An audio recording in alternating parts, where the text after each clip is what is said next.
De belles performances cette saison. Aubonne, un meeting strictement féminin. Meeting de Reims, meeting de Metz, dans les salles sont plus petites. Et puis la salle de Lyon qui n'est pas encore pour l'instant utilisée à plein parce qu'elle est toute neuve, salle Stéphane Diagana. Et bien sûr, il y a celle d'Aubière qui accueillera les championnats de France. Après, avec une petite note optimiste pour la suite parce qu'il y a des salles qui sont en train de se monter, notamment à Nantes, il y a un projet à Rennes et puis encore d'autres salles. Donc l'athlétisme en France, indoor, je pense, va continuer à progresser. Mais c'est vrai que cet hiver, c'était important d'avoir ce meeting à Val-de-Reuil. On remerciera jamais assez les organisateurs, le club de Val-de-Reuil de s'être lancé dans cette aventure.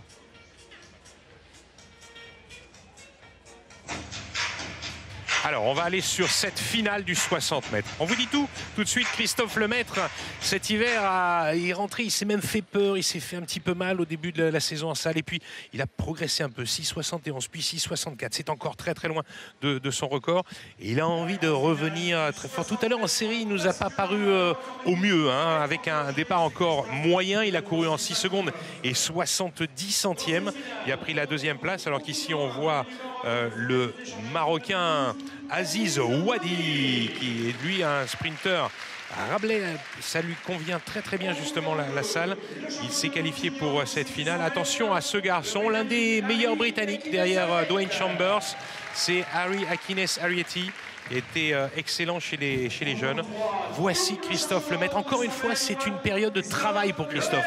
Il n'a pas d'objectif pour la salle.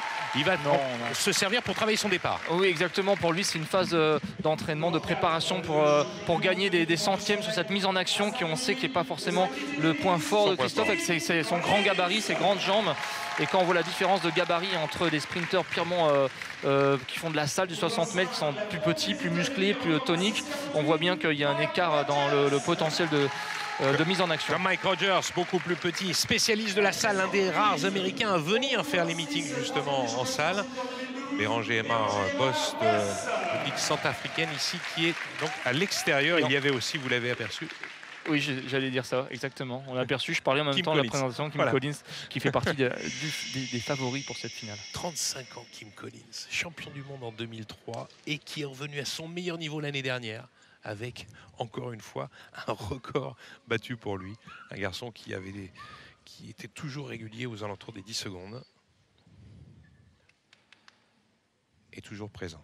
Alors Christophe, il faut prendre un bon départ, rester au contact. L'idéal, ça serait vraiment d'essayer d'améliorer son chrono de 6,64 aujourd'hui, avant les France. Allez, il est un peu moins bien parti que, bien entendu, Kim Collins, mais il revient prendre la troisième place. 6,56 devant, 6,56 pour Kim Collins avec Mike Rogers derrière lui. Et c'est Mike Rogers qui s'impose devant Kim Collins. Regardez la course de Christophe Lemaître. Moins bien parti bien sûr qu'eux, mais par contre il termine un tout petit peu mieux que tout à l'heure. Il avait couru en 6,70, il court en 6,68.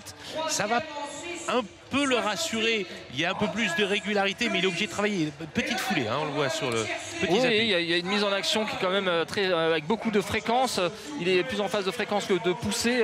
C'est une fois encore, c'est du 60 mètres. Il faut vraiment tout de suite être dans le coup. Mais on voit derrière des gabarits qui sont redressés, qui sont tout de suite en énorme vélocité. Et Christophe qui essaie de revenir sur ses 10 derniers appuis avec sa grande foulée, mais ça ne suffira pas.